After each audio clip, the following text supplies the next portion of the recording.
going on, everyone? My name is Aaron and this channel is Dad.0, and the brand new 2021 Amazon Fire HD 10 just arrived at my door a couple hours ago, and I've been playing around with it for a little bit now. So I wanted to open it up for you guys, show you what you get in the box, and just give you my initial impressions of the brand new Amazon Fire HD 10 of 2021.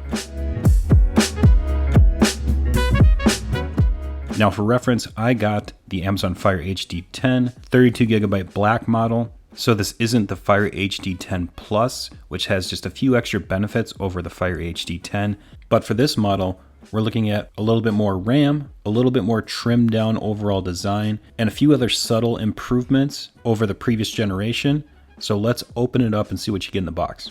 So tearing this out of the Amazon box, you can see it's very similar unboxing to any of the other Fire HD tablets out there. The red cardboard box that you open at the top, and then you pull out the sleeve that has the tablet and all the accessories included. Pulling out the tablet, it's covered in a plastic that you just rip off. And here's the brand new 2021 Fire HD tablet. And right off the bat, I do kind of notice that subtle design change over the previous model. It's incredibly light, has that 10.1 inch all screen design. It has that same black plastic on the back that some people love, some people hate. But I'll get more into the tablet in just a minute. First, let's see what else you get in the box. Opening up one end of the sleeve, you have your 9-watt wall charger, and opening up the other end, you have your user manual, quick start guide, and your USB-C to USB-A cord. So very similar unboxing to all the previous Amazon Fire HD tablets.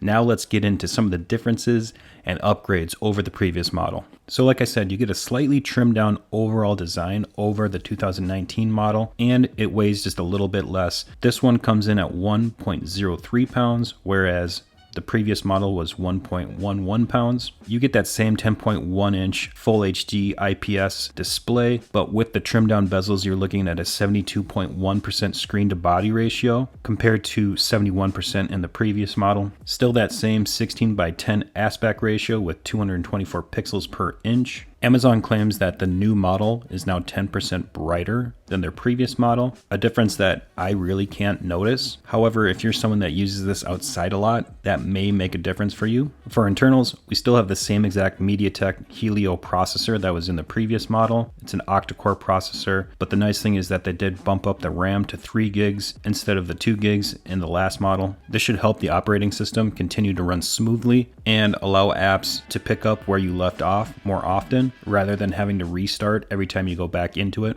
You still have the hands-free Amazon Alexa voice assistants. They also bumped up the rear-facing camera to a 5 megapixel camera instead of the 2 megapixel camera that was on the previous model.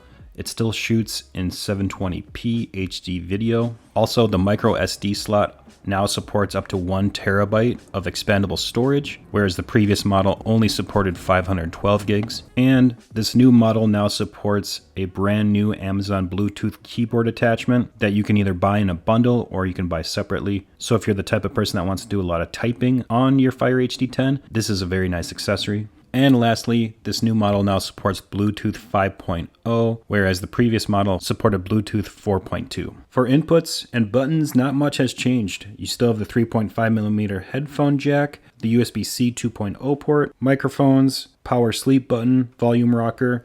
You have the dual speakers on one side that does support Dolby Atmos, and then the micro SD slot on the other. Again, the only change being that the new micro SD slot can support up to 1 terabyte. For cameras, again, you have that 5 megapixel camera on the back, which is a slight upgrade. 2 megapixel camera on the front that is on the side, so when you're holding this in landscape mode, the camera is on top, which I personally love. Out of the box, this is running Fire OS version 7.3.1.9, and overall initial impressions from playing around with this for a few hours has been really positive. Everything seems to be running very smoothly, apps open up nice and quick, and I can really tell the difference between that 2 gigs and 3 gigs of RAM. The operating system seems to run just a little bit smoother, especially when you have a lot of apps open. It's much easier to pick up where you left off in apps when you're multitasking. Transitions seem just a little bit smoother than the previous model. It's definitely not groundbreaking performance increases, but the overall operation and moving around the tablet does seem just a little bit smoother than the previous model. The screen is still gorgeous, especially on a budget tablet. This is probably one of the better screens you're going to find. Again, they say it's 10% brighter. I don't notice a huge difference using this inside. When I brought it outside, it might be slightly easier to use this if you're in a shaded area.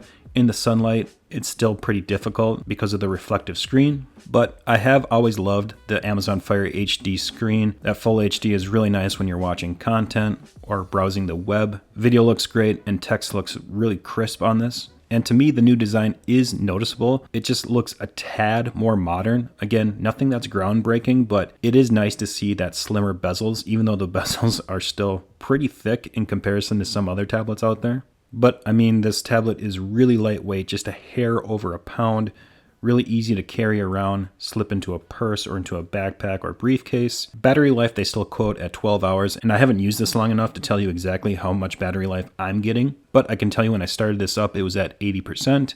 I've been playing around with it for a couple hours now, getting this set up, installing updates, installing apps, and that sort of thing. And I'm at 66% a couple hours later. So I think you're still looking at some really great battery life.